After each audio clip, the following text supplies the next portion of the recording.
Alright. I'll bring this in.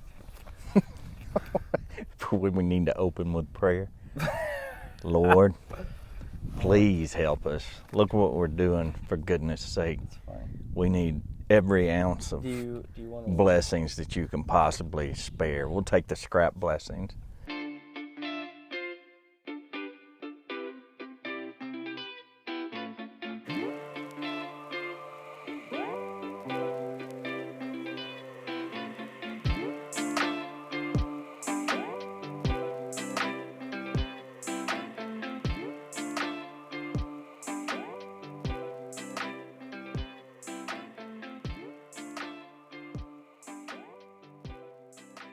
Howdy everyone, and welcome back to the Untitled Show.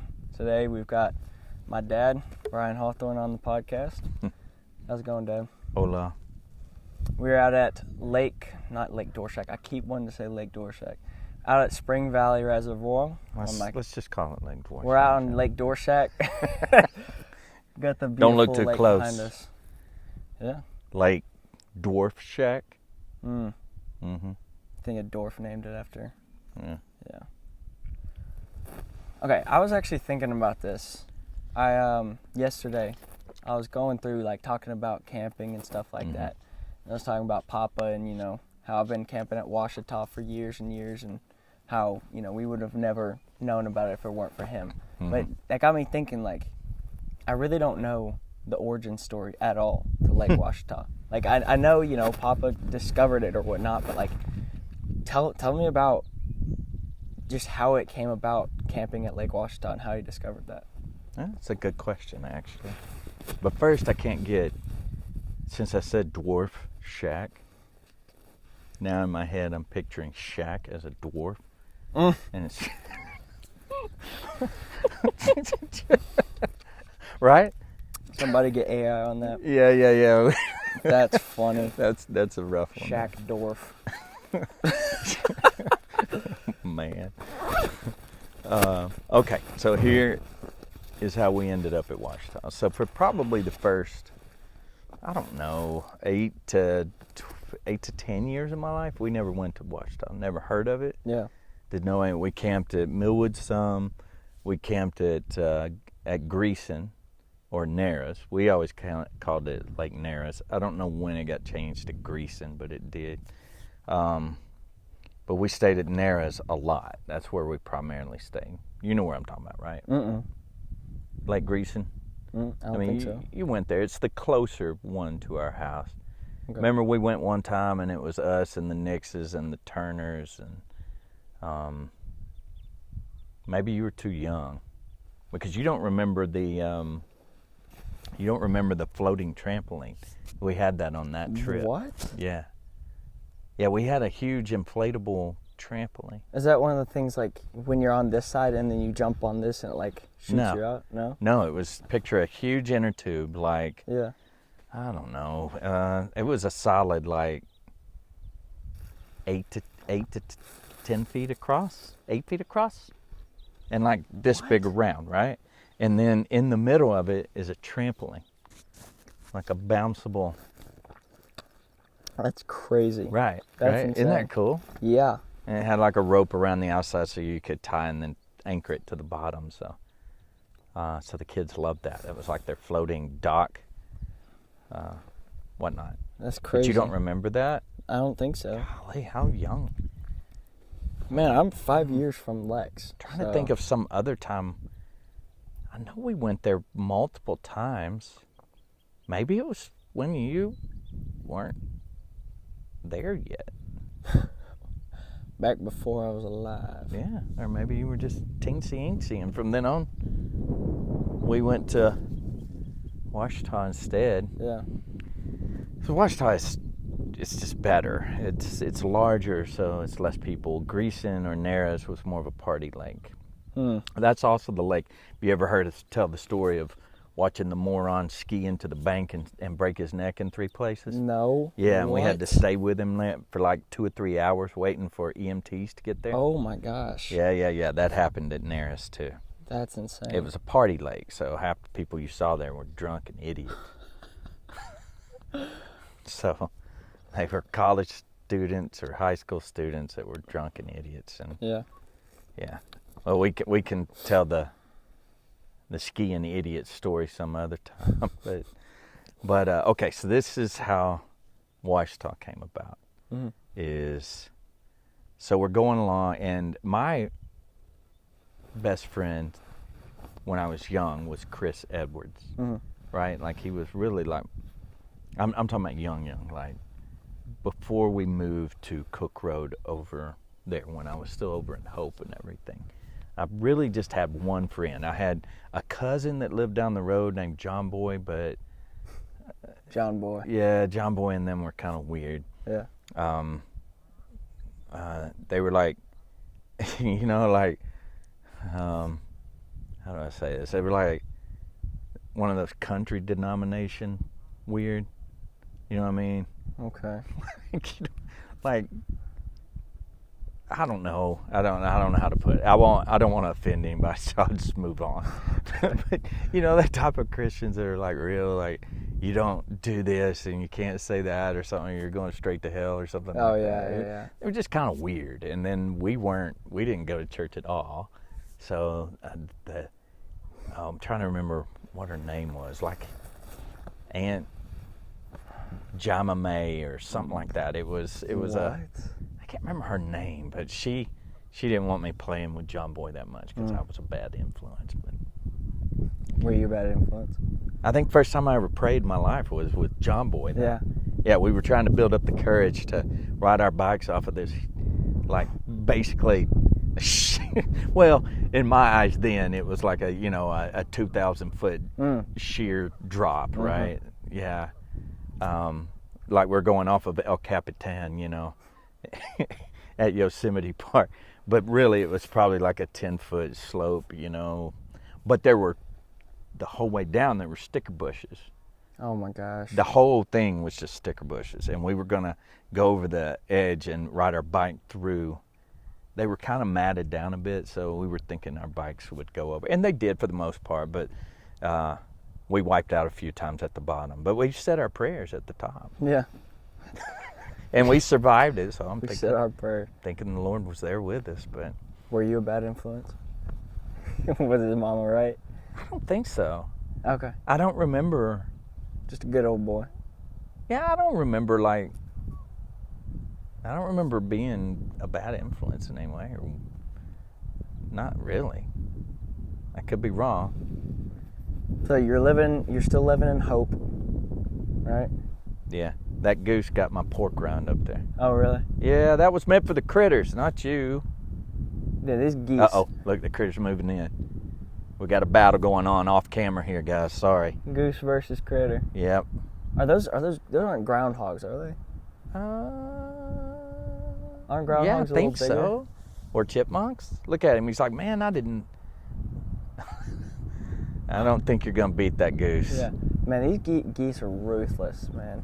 Yeah. Like at 5 a.m., they're just blah, Yes. blah, blah. Just Geese are mean too. crazy. Dude. They'll attack you. If you go walk down there, there's feathers everywhere. Oh, he went at him. Oh, yeah. That was crazy. He literally ran into that goose's chest. That's wild. All right. So Chris Edwards was my friend, right? Right. He's the one that was with me when I broke my arm at like 5 a.m. in the morning, jumping ramps on a bicycle and all that kind of stuff. And so the Edwards lived on College Hill in Texarkana. We lived at the time, out there where Nanny and Papa lived later on, over in Guernsey, right?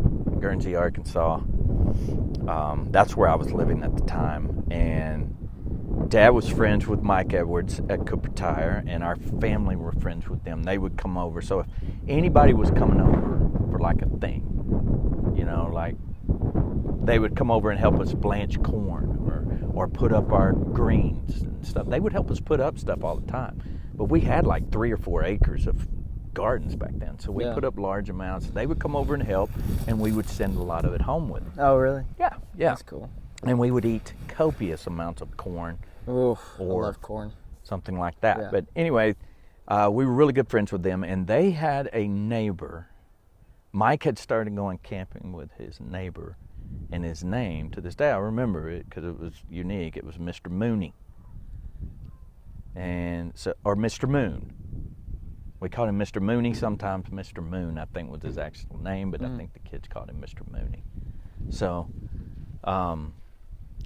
we'll call him Mr. Moon because I think that was his real name. But Mr. Moon camped a lot. He was like one of those, he's the first person I ever seen that had a converted school bus. What? You know, he had a green colored school bus, you know. Like a full length thing? Yeah, that he had converted into a camper. So what, like he took out all the seats and stuff? I never saw inside it. I don't know. That's really cool though. I'm pretty sure. That's super cool. That's what they generally do is take out all the seats and then, yeah, you know, build a kitchen and build that's I would sick. love to do that. That would be awesome, yeah. Yeah, it'd be cool to make your own thing. And it's not made out of, you don't have to worry about it like rotting from the weather and stuff because it's not made out of stuff that's going to deteriorate like these fifth wheels and stuff do. Metal. It's a bus. Yeah. It's a bus. That critter and that goose is still going at it. He's mad about that goose getting his pork rind. What is the critters are fighting each other. Now the critters are fighting. Civil War, man. Good grief. All right, so Mr. Moon went to Washita. Okay. That was his place. Yeah. None of us had ever even heard of it, and he was, you know, he would come back with these stories of catching 30, 40, 50-pound catfish on jugs, you know. And 50-pound catfish. You'd have to know Mike Edwards. You're talking about one of the true characters I've known in my life. Really? Was Mike. Yeah, Mike was the one that had played in like the 60s, like the early 60s. He was on the same Razorback team that had Jerry Jones, yes, and Barry Switzer and Jimmy Johnson, the eventual Cowboys coach that won 3 Super Bowls or whatever. What? He was on the same football team. He was a running back on that team. You're kidding. He was a legend there at Arkansas High. He got a scholarship to play for the Razorbacks from Arkansas High. That's insane. His name was Mike Edwards, but we all called him Champ. He went by Champ. Yeah, what a great nickname, right? That's crazy. I'd love to be Champ. I'll take Chief, but Champ is the yeah. Hey, Champ. Champ. But like, it's not just like, hey, Champ, like. Because he stayed. It's like even in like his champion. 30s or something, he could bench 400. Oh my. And he could still. Gosh. And he's a white boy? He would race you. Yeah. Yeah, he would race you anytime you wanted. Even when we were little kids, when we were coming up and I was playing a lot of sports, 10, 11, 12 years old, I was starting to get fast, Mm-hmm. And Champ would be out there. Oh, he talked like this. He stuck. Hey, Brian, you think you're fast, huh? You want to race, Champ? That's crazy. He'd do that, he flexed a little. Yeah. Dude, he was an absolute character. Yeah.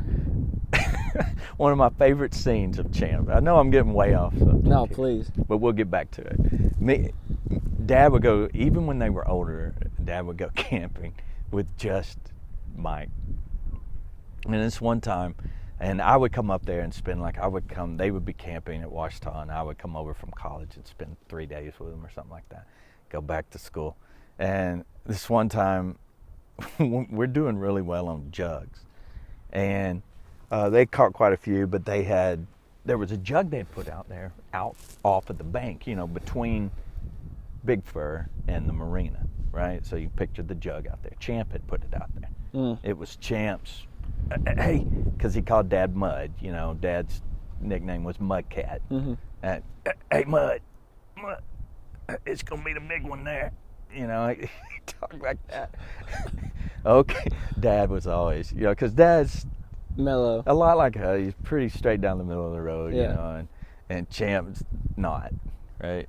Champ had smoked enough weed throughout the 60s, 70s, and 80s that he was kind of interesting in his characteristics. Let's put it that way. So,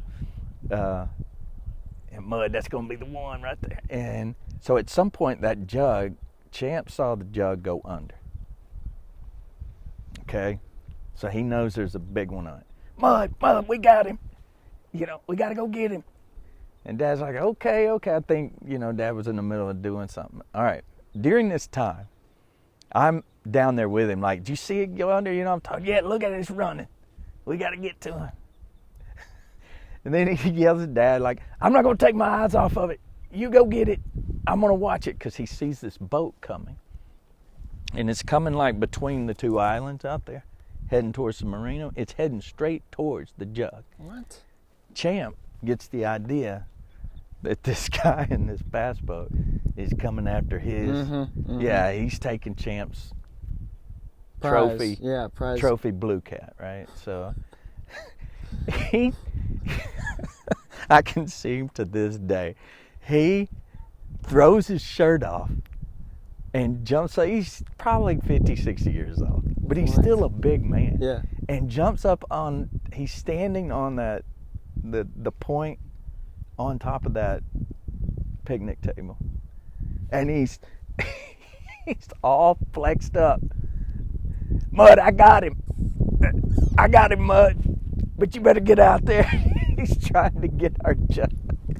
I remember to this day, I remember looking at him like, that is a character of a man right there. He's living in a special world in his own head. That's funny. But I can still picture him to this day up on that picnic table flexing.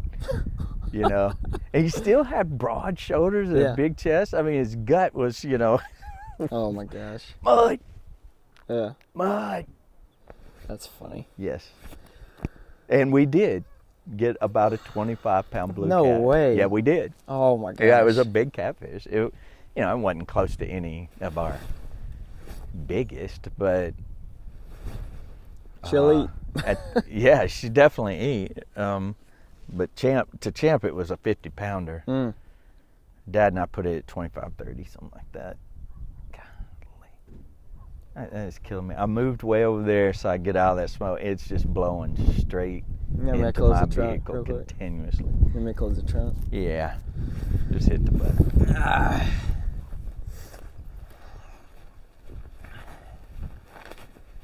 Pardon the interruption, folks. I need to drink water anyway. I think I'll grab my jacket while I'm at it. Man, this smoke does not play. I'll be like adjusting the fire, adjusting the wood and the fire, and like I'll get a little bit of smoke in my eyes, and normally you just kind of close your eyes and it goes away real quick. No, this stuff stinks. Like you have to force your eyes to stay open so that the smoke gets out. Cause I wonder what kind of wood that is. this stuff stinks. Did you bring that from home? I did, yeah. So it's super waterlogged. It's funny, you can hear the sizzle, when it starts burning. It's just sizzling the whole time. Which is, I think it's pretty funny. Anyway. Did you get a pretty good fire going last night? Yeah. I was able to cook some hot dogs and look at that skewer, man. You see the end of that right there? I was like trying to use my machete. Man, I got out that knife, that nice big old knife. Dude, that thing just tore right through it. Made that nice clean skewer, and I didn't make s'mores, but I'm gonna do that tonight. I used to whittle a lot when really? I was a kid. Yeah, really? I loved whittling. I'm not a very creative person, so I was never very like I didn't whittle anything cool, but I used to like to just whittle. Probably had the dullest knives ever, and I just, Yeah. Now I could kind of get a vision in my head of what I'd want to whittle. It'd probably, when you're just sitting around a fire. Back in the no phone days, people are like, well, what did you do? Like, you'd do something like whittle. Yeah. You might sit there on a day like, well, for one, you'd probably be fishing most of the day. Right. But if you came in, you'd be sitting here, hem-hawing, telling stories, whittling. Yeah, that sounds enjoyable. Yeah. Playing guitar, so be a very helpful thing as well. All right. So Mr. Moon went to Ouachita twice a year or something like that. Right. So and Mike got that from Mr. Moon. Next thing I knew, we used to go camping as families. mostly. We used to go to Narrows, but then they changed it to Washita, and it never changed back. That was it. And as far as I remember, we went to Bigfoot first. That's where Mr. Moon went. Mm-hmm. So we got it from Mr. Moon. If it weren't Mr. for Moon. Mr. Moon, so, it's weird providential stuff like that in this Mm-hmm. world. Like you kids would not even have ever heard the word Washita Yeah. if it weren't for Mr. Moon. And who knows where Mr. Moon, it could have been a chance encounter, or, who knows, maybe he got it from his father. I have no idea. He was pretty old. Even back in the 70s, he was pretty old, so I'm not sure where he got it from, but Mr. Moon. Mr. Moon. What a guy. Or Mr. Mooney, whichever one you want to call him. I like Mooney a little bit more. Yeah? Yeah. Yeah. I mean, maybe his name was Mr. Mooney. I remember both, so it's kind of hard for me to remember which one it actually is. So, I don't know that I ever met him, really. Really? I just remember seeing him a lot. But So what? I mean, you've been camping at Washita for like decades, like 30 years, 40 years? Not 40 years, but yeah, 40 years? over. That's crazy. I would say we were going there at the latest from when I was. We moved. That's insane. We moved over to Genoa when I was Cook Road. We moved to Cook Road when I was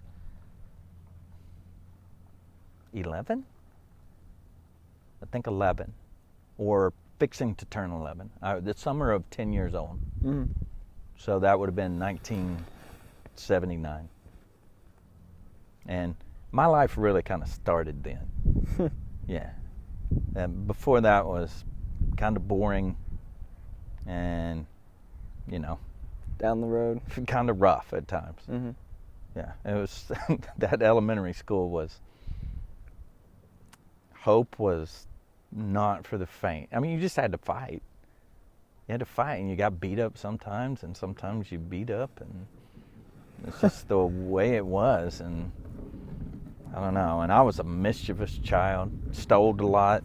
Really? Yeah, I got in a lot of trouble with mom and dad over that kind of stuff. Mm. Yeah, so I was a little. A little.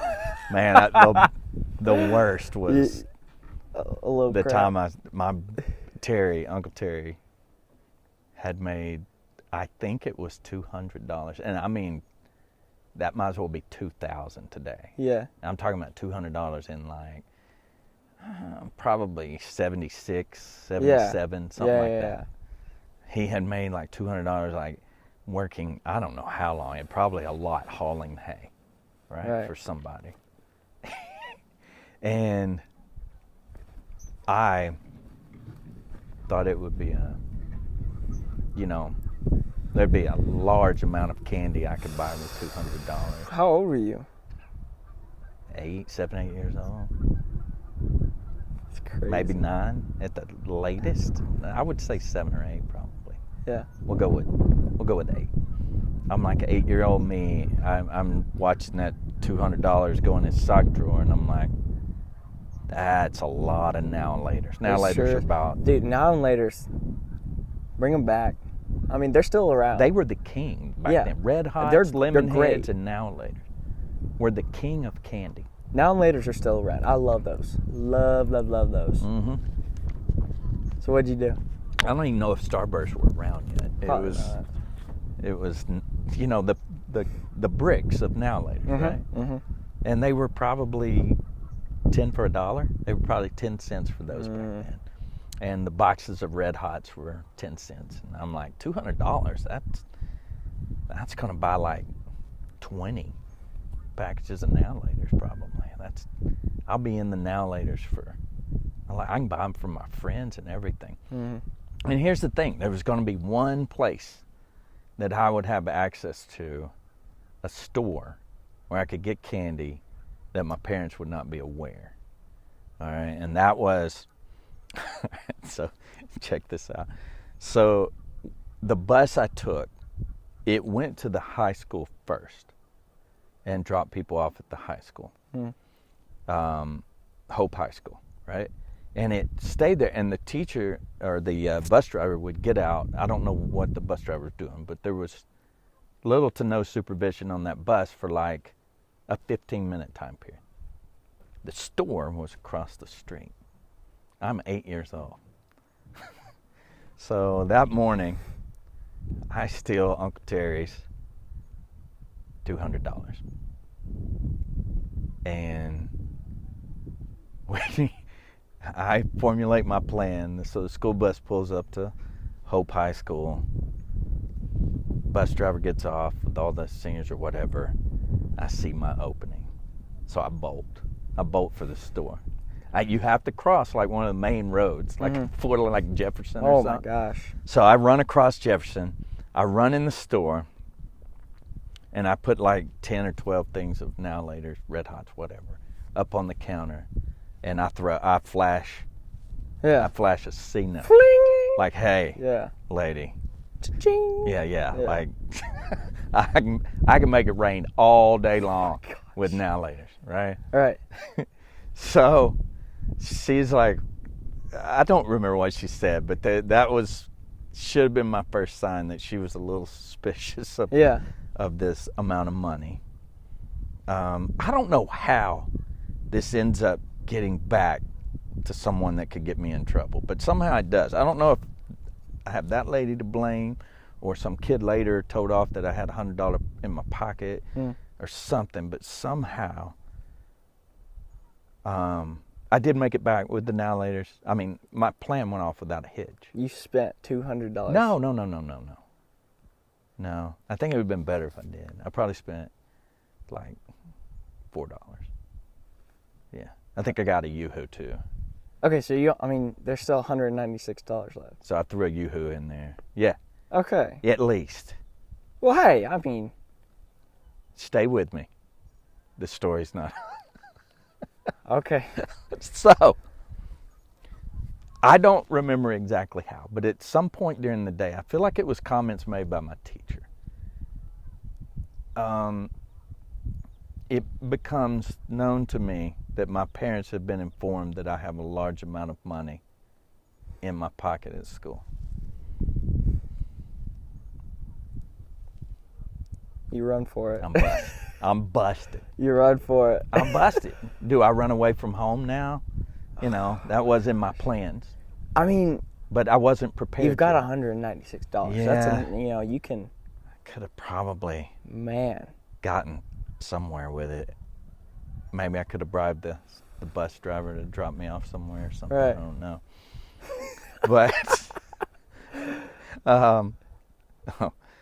yeah, bus driver, that's a story too. But so I become aware of this. I'm on the school bus on the drive home. The whole day I'm like, man, I am distraught, right? Like I know I'm a dead man. When my dad gets a hold of me for stealing, he's going to, because Dad would, lay down the hammer. Yeah, man. It was, anybody within a county could hear me when Dad got after me, dude. It was, he was intense, and I remember my dad back then. That was before his eye surgery, so he had an eye that lazy went, eye, right? Yeah, it went the opposite direction. And when he got mad, it would go further out. So he looked like a psycho coming after you. That'd be hard not to laugh. I know. No, because you were scared for your life. Yeah. Because Dad would whip you with whatever was closest. Yeah. Right? So. Oh, my gosh. Anyway, on the way back from the school bus, we're getting close to home. I'm like, okay. What do you do if you're a criminal and you know you may be caught? What's your first move? What do you have to get rid of? Evidence. Yes. All right. Oh my gosh. Yeah. So we're coming up on a big creek, and we're on that road. When y'all would go with Nanny and Pop on that long dirt road to go to Hope or something. That back way. Like if you got to the end of the driveway and you took a right. Right, that's the way the bus would come from. So I'm on that road. You cross those old, creeks and stuff along. So we get close. We're going over one of them creeks, Mm-hmm. and I make the move. I throw it out. Now I've made a note just in case if I'm kicked out of the house forever, I know where I can find 190. You threw it out of the bus. I threw it. Yeah. I wadded the change up in it. I may have even taped it.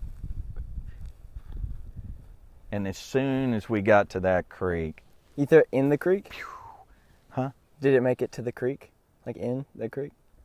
Well, let me finish the story. All right. I'm going to say yes because, all right, so we get home. Mom and Dad know all about it. The Terry's money's missing. You know, I'm in, what do you, huh? What? Where are the now and laters? Oh, those were long Yeah, gone. okay. Yeah. Yeah. I was very popular that day, too. Mm-hmm. Mm-hmm. With the ladies and the guys, you Mm-hmm. know, I was very popular. The now and later man. Mm. Yeah, that was me. So, eventually, after some coercion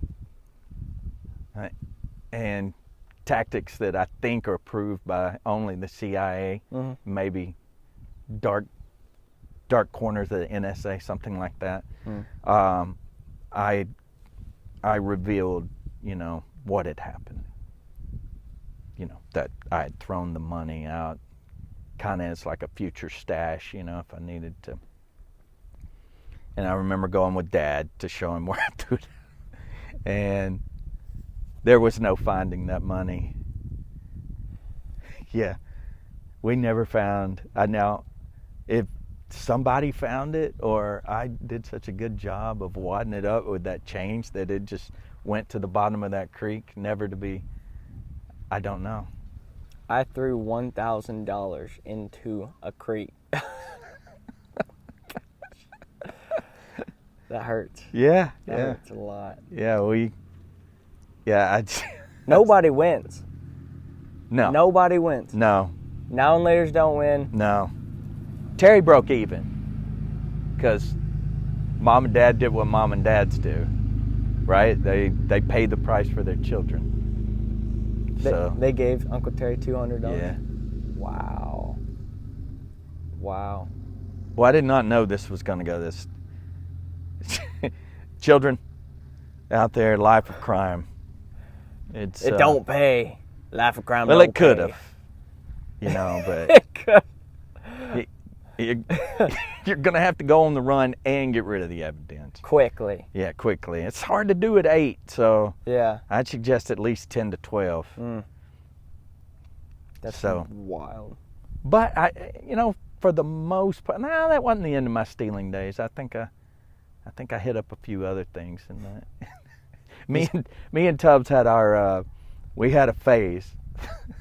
Do you steal from your brothers ever again? No. No. Okay. I couldn't. They were on to me. Mm-hmm. Yeah. Brothers are pretty wise guys, so they knew. Don't. I never stole from family ever again. I never stole from my mom and dad or anything like that.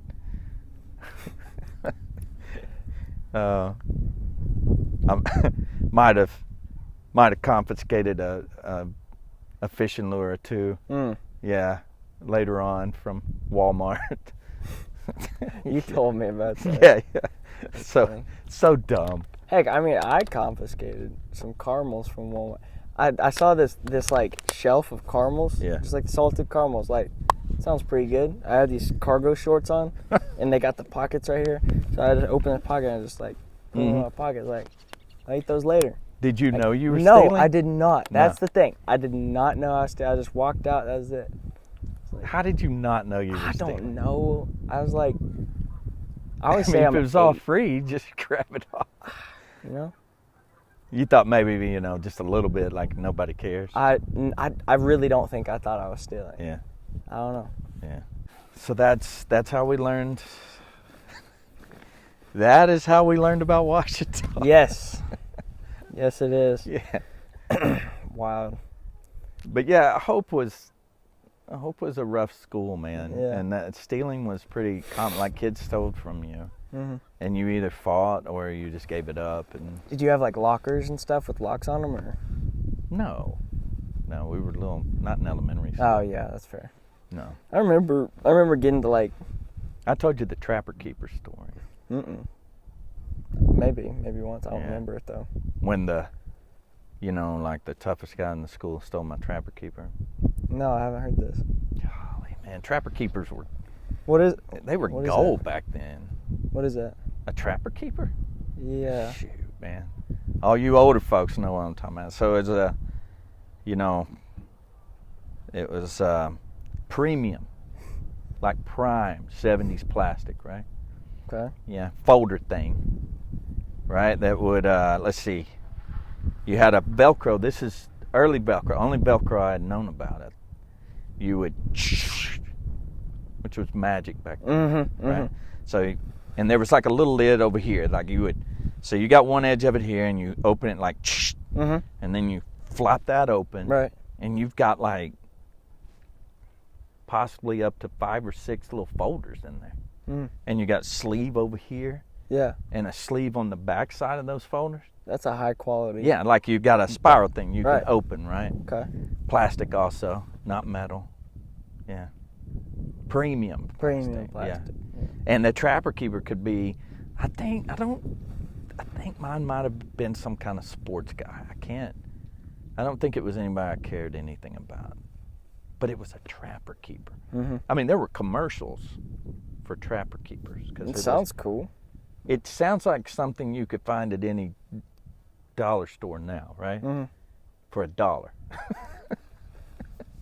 But then, that's the first time you had something like that. It was innovative, like it was space age technology. So, I'm at school with my trapper keeper, probably week 2 or so. I'm very proud of it. And because no locker, right? This is a locker in one. Right. Yeah. I mean, you got your pluses and your minuses there in one. You got your coloring pages in another. You got your 3-letter words you're spelling out in the other. Jim, Cat, Bob, Gus. Is that what you're working on when you're 8? Yeah. I mean, and you had it all separated in its own little folder. Where else are you going to get that in 1977? Right? Nowhere.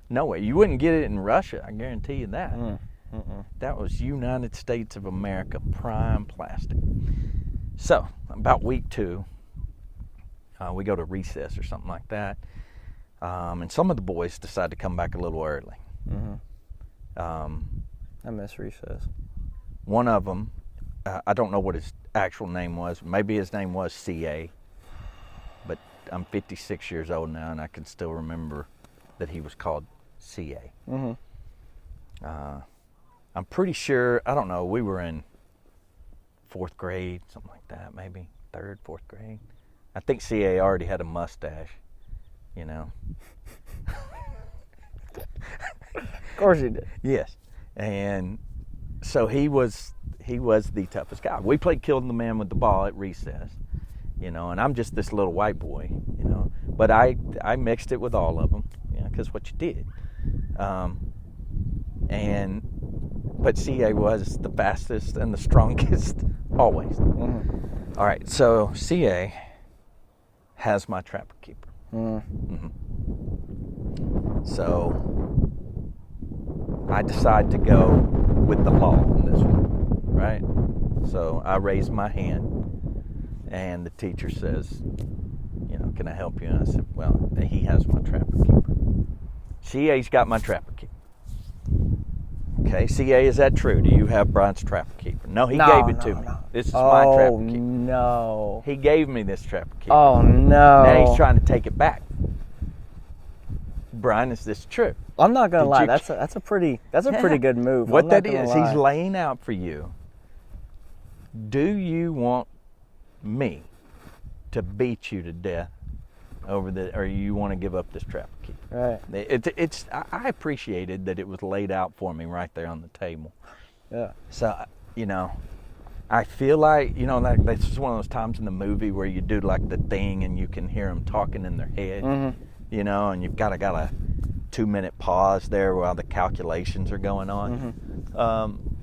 Because I do feel like it took me a minute to think about that. But I decided that I loved that trapper keeper too much, and I wanted my trapper keeper back. So I said, no, he's lying. He took my trapper keeper. I never gave it to him. He took it while we were at recess. And so the teacher made him give it back, and CA had, he gestured towards me, in menacing ways. There may have been a face or two made my direction. So I thought maybe, we would be pals from there. He would respect that I stood up to him. Right. No, he did. He did not. No. So he beat me up really bad the next day.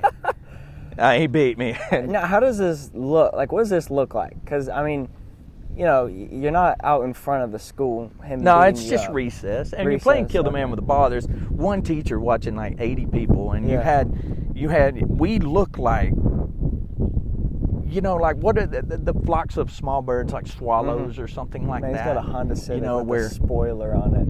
Nice. Where they, turn and where the ball went, you just had this mass of people that would go across the playground. And kids that weren't, mostly the girls, that weren't playing Kill the Man with a Ball, they knew you better just get on the far sideline over there or move when you see the thing coming. So, but having that mass of people, that allowed things like getting your butt kicked to happen without any problem. Basically, you were in the center of it.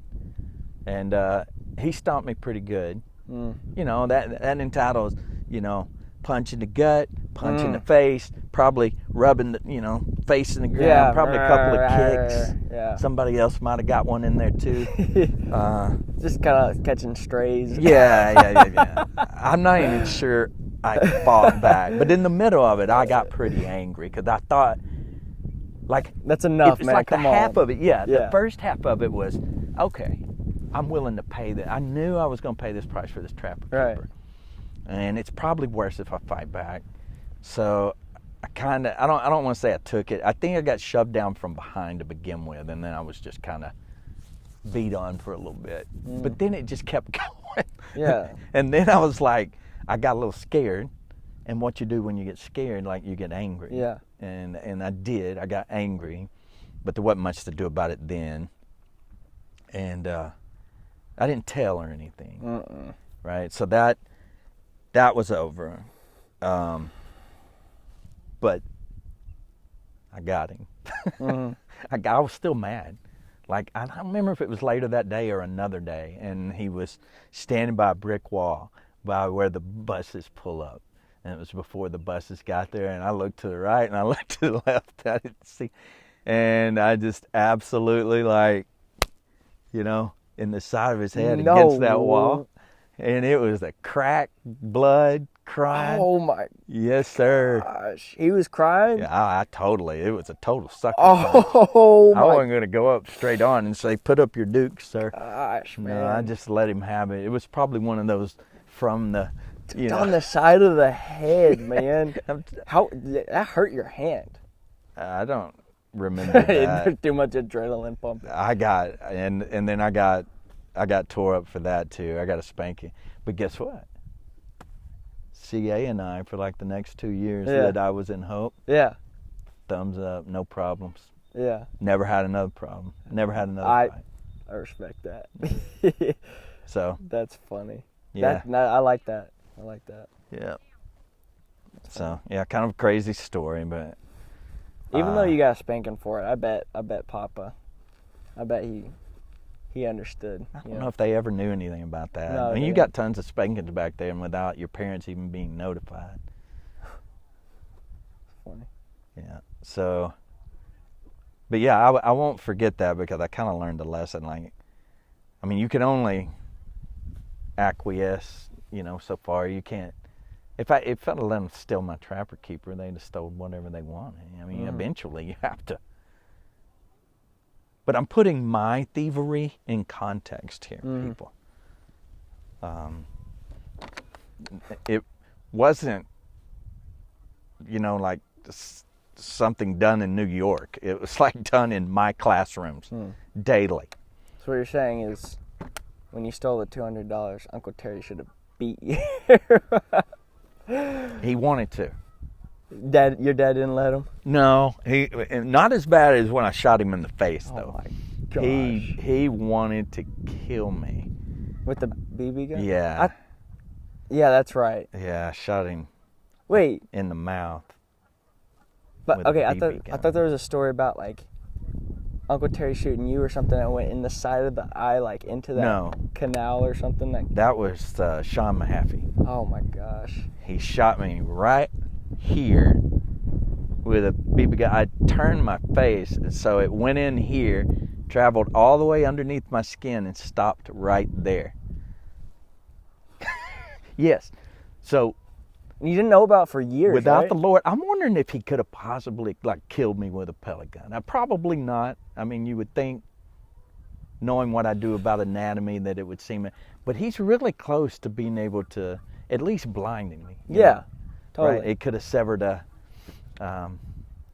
nerve or something like that. That's insane. But it went in at an angle, went all the way back here, and it stopped. And I didn't want to. Because Mom was moms, right? And she's constantly like, you're going to shoot yourself. Y'all need to quit having BB gun wars and things like that. And we're like, you know what you do when you're teenage boys. You always act like your mom doesn't know what she's talking about. But she does. That's the problem. And it's always annoying when yeah, she's always right. Well, it's annoying when always. Dad's right too, right? I'm 19. Yeah. Mom is always right. Yeah. Yeah, moms I honestly think they have an ability that, like, it's a spell they cast, where that thing that they warn you of would not have happened. But since she's told you, right, she's increased the percent chances of it happening. By a lot, yeah. Yeah, it's, man, I'm not sure. Premonition, I would call the spell. Yeah, and it allows them to kind of alter providence a little bit. Oh my gosh. Like it's a power that God gives mothers. Yeah. Yeah. It's crazy. I knew if my mother, when I was older, every time that was even going to be like, it was going to be 34 degrees at night, she would call, Brian, you need to cover those pipes. They could burst. They're going to burst, yeah. And I would be like, Mom, come on. It's not even going to be freezing. But if you didn't go out there and cover at least some of the pipes, they're going to blow. Yeah. Yeah. It's funny. So. Well, speaking of crazy childhood activities, I guess it's sort of childhood. I really wanted to ask you about street racing. What about it? That 69 Mustang. I just want to hear I had a 65. Really? 65 coupe. I thought it was a 1969 Mustang. My friend, Wade Sexton, had a 69 Mach 1. His was the big block. So if we were racing a car that had a big block, like, something above 400 cubic inches. Okay. Like if you raced a Camaro with a 450 or something like that, he raced them. I raced the small blocks because I had a 351 Windsor, and so those 65 Mustang coupes came with 289s, and so when we bought it, it had a 289. Check this out. I got $1,000 1965 red leather interior Mustang for $1,000. That was running for $1,000. Okay, how did you get this car? Because you're 15, it's just 14? for sale, like in the paper. 15, 14? No, I was 16 and a half. It wasn't my first car. Okay. I had like a 74 Monte Carlo first that had a 400 in it, and it was like a big old, we used to call them sleds. You got to really sled. You got to draw it out. 'Cause those big old cars, like the Gran Torinos and the LTDs, and I'm trying to think of some of the other ones. I can't remember them, but that Monte Carlo was also like a huge. The door on that thing was the size of both of the doors on that truck. I swear it weighed 1,000 pounds. That's crazy. You'd open it, doors on those big cars like that, and as soon as you open them, they kind of drop like a half an Oh, inch. yeah. Hinges can't hold them. Yeah. But when you'd shove them, when you closed them, and they would, they'd close. But, yeah. But yeah, I'd say, and then I had a Barracuda for a short period of time. And then the Mustang. Did you buy the Mustang, or how did that work? How did you get that? I think Papa bought it for me. That's crazy that he would buy that for you. Was it a 2-seater? But I remember this, like, I don't think Dad was I don't think he wanted to, because he's a Mopar man, right? Dad wanted to buy The longest only bed truck you could Chrysler, find. Dodge, and Plymouth Yeah. vehicles, right? Yeah. Those are Mopars. And here I show up with my friend Wade. So Wade was into racing first, right? I didn't know anything about racing cars or anything like that. And I meet Wade, and Wade is he's a year older than me, and he's like one of the coolest dudes in school, right? Like all the girls like him and that kind of thing. And I'm like, at that time, I'm pretty cool, but Wade's, a little step. We end up becoming fast friends, though, and I get into the racing and stuff because I loved it. When I fell into it, I loved it. And he's the one that found that Mustang. I said it was in the paper, but I don't think it was. I don't know how he knew about it. I just remember him calling and saying, "Dude, I know where you can get a '65 Mustang for $1,000." Insane, I was like, man. "Are you kidding?" And he's like, "No, I think the engine doesn't have long to go, but that's going to be a good thing. Trust me." And I was like, "Okay," because he said something like, "I also know somebody that's got a 351 Windsor that you can get for really cheap. And then you can put that Windsor." And I'm like, "I don't know what you're talking about, dude, but this sounds awesome." Did you end up doing that? Or? Yes, that's okay. All of that happened. I got the Mustang. I drove it it was slow, and I drove it but it looked cool. Mm-hmm. It had the red leather interior. Yes, yeah, and it had looks chrome cool. mag wheels. Oh my! Front and back. Yes. Dude, what? Yeah. Well, surely I have a picture somewhere. I've got in a my old 2006 Honda Civic. Yeah. My dad had a '65 cherry red sorry. Mustang. Come I'm sorry, on, man. Son. I'm sorry. I'm sorry. And he won't let me get a motorcycle. I wish I'd have kept it. What? Yeah. What happened to it? I don't want to talk about that. Oh no. And it's truly a tragedy. It is. To me, it is. To this day, it's a tragedy. Just the guy I sold it to before college, it wasn't going to be a good vehicle to drive to college. Right. I wish I'd have just did, because I worked on it all the time. Mm-hmm. Those things, listen, people, those old Mustangs are pieces of trash. Like, it almost killed me. I don't know how many times. I'm not joking. I told you the story of me going between the two vehicles. Closed your eyes. My brakes just completely went. I mean, just nothing. And I'm doing 85 miles an hour down this highway and have to go between two vehicles meeting each other at the same time on a normal sized road. Yeah, and I should have died right there. That car, I don't know how many times it tried to kill me. There was the time I was priming the carburetor because I couldn't get it started, poured some gasoline, the thing exploded like a nuclear bomb. I met a guy later on that his brother did that. Him and his brother were working on it, and he had like half of his, I remember doing a stress test on him, half of his body was, has those kind of burn scars, and it was from priming a carburetor like that. And his brother had him pouring like gasoline out of a gallon jug while his brother was trying to start it, and it just, when it backfired, it lit it on fire and like burnt the jug, so all the gasoline went onto his face and down his body. Yeah. So there, but for the grace of God, go I. Wow. Yeah, that car was a piece of junk, dude. I worked on it so much. I learned a lot about working on vehicles. Mm-hmm. I don't know how many times I had to. You had to replace the water pump like 3 times a year. I'm not. That is no exaggeration. That's like crazy. I knew how to do that job very easy. I kept putting like bigger radiators in it, different fans. I tried anything. That stupid thing. It was constantly overheating and constantly blowing the water pump. Constantly. You'd have to work on it all day Saturday just to go out Saturday night.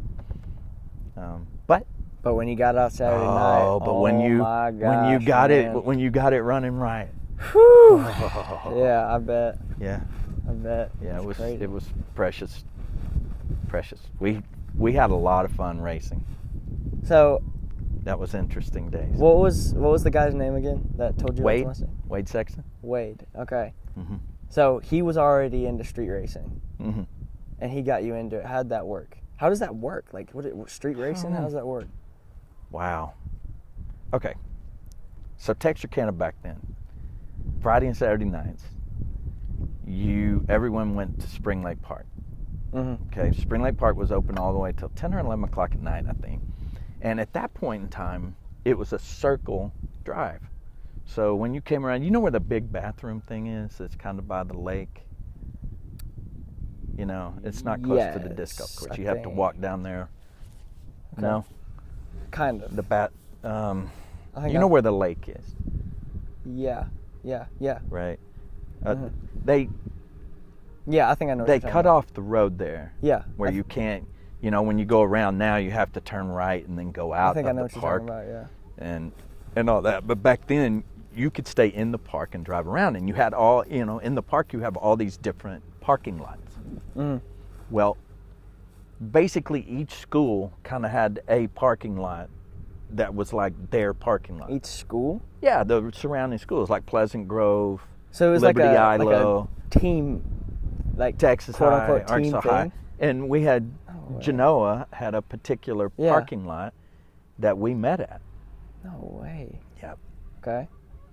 Yeah, I'm trying to think of if I could describe to you which one it is. It's the parking lot that's close to hole 9.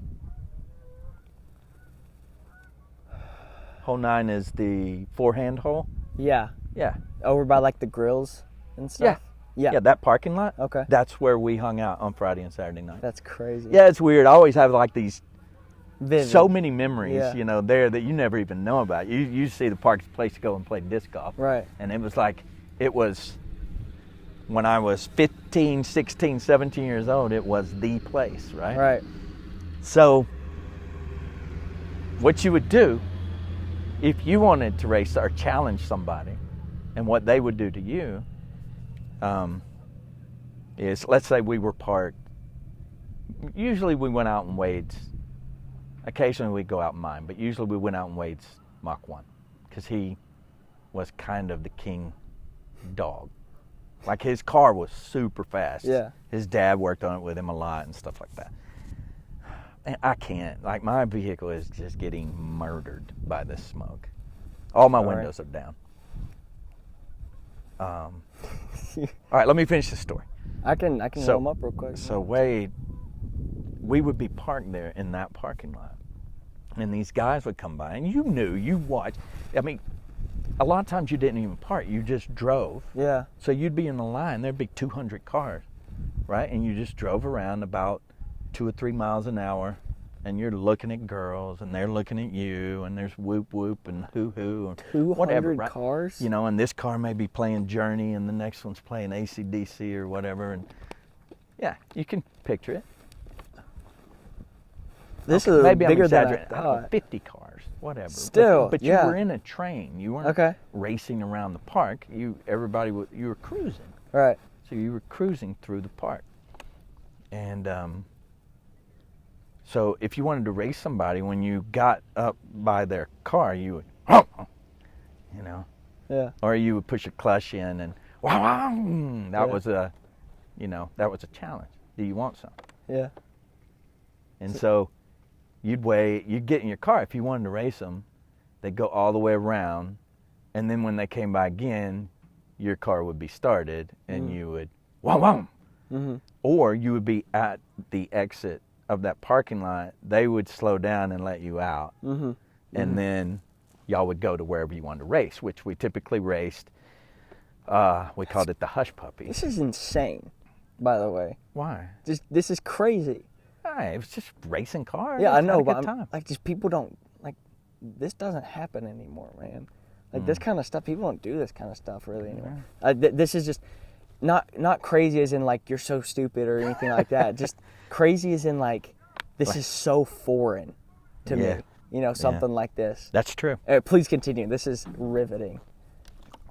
So there was the Hush Puppy was a like all you can eat catfish type Oh my gosh. Okay. restaurant, right? That's a good start. Yeah. Do you remember the 2-lane road, or 4-lane, like 2 lanes going to Ashdown, 2 lanes coming back? Okay. It's pretty straight for long stretches, right? Where there's this 1/4 mile long stretch. It's really about 1/2 mile, but you know, you'd stop kind of in the middle of it or something like that. Everybody knew there was a line that you met at. Don't cross the line. And it was close to the Hush Puppy. Hush Puppy was where there was a turnaround, you know, where you could turn and go back the other way down by the Hush Puppy. So you would say meet at the Hush Puppy or whatever. Or you would just drive there and the car would follow you, and then you would establish who's calling. We didn't really, you know, this whole racing for pink slips and all that kind of stuff. Like we would laugh about that, like, but no one ever did that. We never saw anybody like car for car. Whoever wins gets the other ones. No, that's like a movie thing. Yeah, people that's didn't do stupid. that. I don't even remember racing for money. It was all about name. Yeah. And street cred, kind of like among the motorheads. Right. And it was about, there was some, you know, like Ford, Dodge, Chevy. Yeah. Okay. Like Mustangs didn't like Camaros, and Camaros didn't like Mustangs. Right. Like Camaros were pretty boys. Mustangs. Down and dirty. Yeah. Yeah. No, I like that. Yeah. I can see that. Yeah. So it was like that. And Corvettes were rich, pretty boys. Yeah, come on. Yeah. So nobody liked them. That's great. Or you'd have the dudes in the newer, you know, like a 280ZX and the IROC Z Camaros and stuff like that, you know. You'd have guys in these newer, and eventually you'd have dudes in the new, like Mustang GT 5.0s and stuff like that would do a little stuff, and they would get out and race and things. But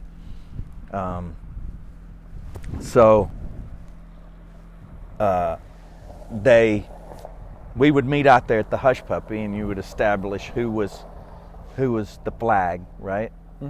I flagged, you know, quite a bit. And you'd get out in front of the cars in the middle line. You'd have to wait until there was no traffic coming, right? All right. And everybody would line up real fast, and you'd burn your tires a little bit, you know, and then you get ready, power braking, and then whoosh, and you'd race. And there'd be, you know, 2 or 3 people down at the end too. And that's what we did. And so yes, cool. the cops did come sometimes. Yeah. Yeah, and everybody, we scattered like rats. Yeah. You know, you'd have to, like, you'd jump in your car and race down to Ashdown and stay down there for a while or something like that. Was there ever any like races like where the cops on your tail? Not us, no. Okay. I mean, I ran from the cops a couple of times, but it was never during the race. And Crazy. yes, I got away. Oh my gosh. I'll did. cut this part out just in case. You know, Yeah. they're still looking. And I did not, it wasn't for stealing or anything like that. It was for being dumb. It was for going too fast. But really, it was just one time. Really, one time. Yeah. But the other time, I actually pulled. I started to, and then went, "This isn't going to work out. Like, I'm going to have to take too many chances here." So I just pulled over. That's crazy. But there was another time that I did run, and I got away from a state trooper, which is pretty rare. But I was pretty slick. I was pretty slick. What did you get some street cred for that, or was that no? just No, it was just so. Chris Edwards, right? Now Chris we're Edwards. like 17, 18. He's 16, 17. Yeah. And he's with his girlfriend, eventual wife. And I don't know why we had went out to Genoa. I think it was Halloween, and we had went to a hayride. right? And we went out and did the hayride thing. And we're coming back into town, and I'm driving his mother's car. Oh my gosh. And we're doing like 100. What is this car? It's I don't know, some Pontiac something. It was a mom car. Okay. But, mom cars back then have big old motors in them. Right, right, okay. So, I was flying, and we were having a good time. And I would drive fast, but I generally was safe. Like, I didn't take big chances. Like, I didn't do stupid stuff. There were other people that would do really, really stupid stuff. Like, you're coming up on a very popular intersection, and you're doing 110 miles an hour. I threatened to fight a guy one time for doing that. I was in the car, and he was driving, and I was because you're just rolling the dice. You're rolling the dice. You got 10-15% chance that somebody is going to pull out in front of you up there, and you're going to kill everybody. Don't do that. Yeah. If you got long stretches of highway, though, where there's no one around or whatever, and you want to drive fast for a little bit, Well, I did this, and freaking come around the corner is a state trooper, the state trooper. We knew her. All of us knew her. Her? Yeah. Golly, she eventually became, I think she became sheriff of the county later Back in the 80s. Linda. Her name was Linda, and her daughter was in my class. Yeah, her name was Leslie, but we called her Merle because she liked Merle Haggard. Yes. That's crazy. Yes, true story. I liked Merle. She was awesome. She was a very nice lady. She was a nice classmate. Anyways, so Linda comes around the corner, and immediately the lights turn on. I'm like, golly, but she's going the opposite direction. We're flying, and like half a mile away, quarter mile away, I know is Coca-Cola Lake Road. Did you ever go on Coca? Never heard of it. Huh. That's a heck of a name. Yeah, when I first knew, there was like a lake about this size, close to where Grandpa lived. Like if you went way far in the woods behind Grandpa's house, you could run into Coca-Cola Lake. And there was Coca-Cola Lake Road that went down to it, and there were houses along there. When I first met Jacob, he lived at the end of Coca-Cola Lake Road. Oh, really? Yeah, they rented a house down there. Wow. So I knew Coca-Cola Lake Road was coming up.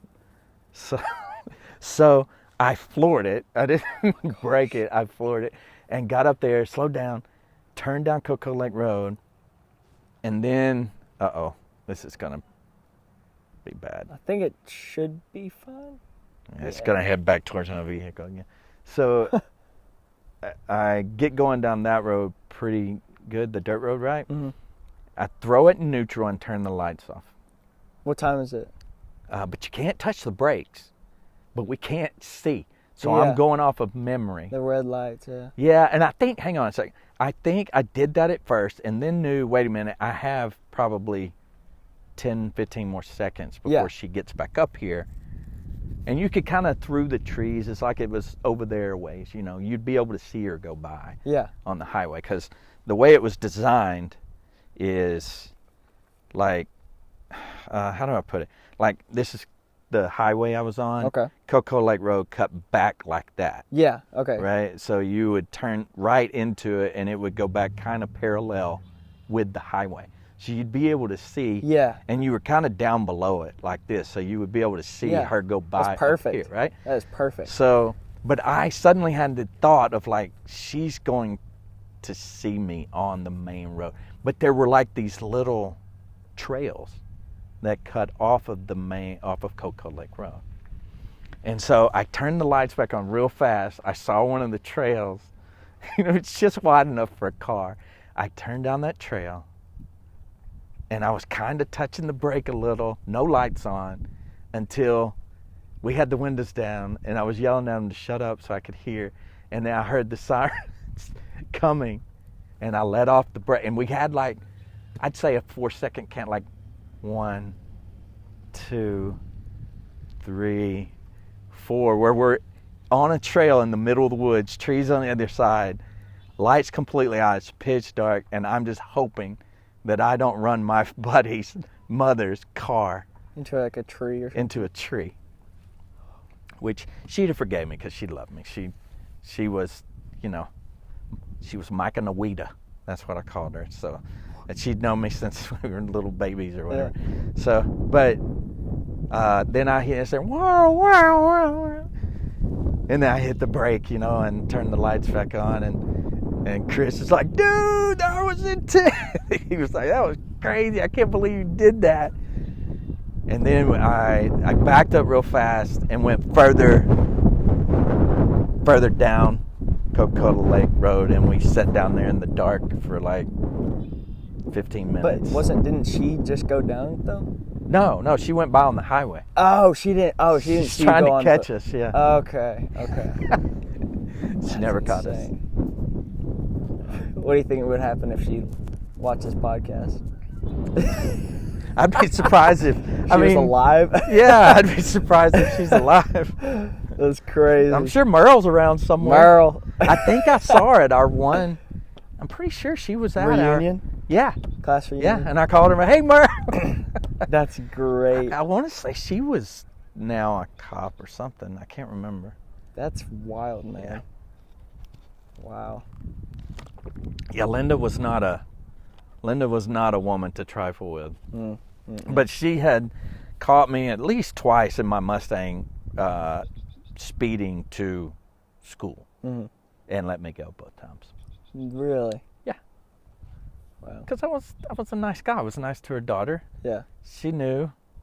And she's like, you've got to slow down. You know, anyway. But that night, I think she would have nailed me, I think she would have nailed me. So. That's crazy. Man, I am telling some You are. bad I stories. love it. This is awesome. I'm going to get in a lot of trouble over this. I have to see this before you can release this. Okay. I have to approve of it. I'll let you look at it. Yeah. So far today, Stole. hang on, I've stolen I've lied. I cheat. And I steal. and fought. Don't forget me cracking a man's skull against a brick wall. Yeah. That's great. Yeah. So. All right. I appreciate it, Dad. Thanks for coming out here. And that is how we discovered Ouachita. That is how. Mr. Moon. Mr. Moon. What a guy. Thanks, Pop. Oh my gosh. He's going. All right. You stole that chair, so there you go. Yeah, I'm a thief. Well. Oh my gosh, I'm getting destroyed. Smoke's getting it. All right, thanks for watching. Let's get out of here. Meet you at the Hush Puppy.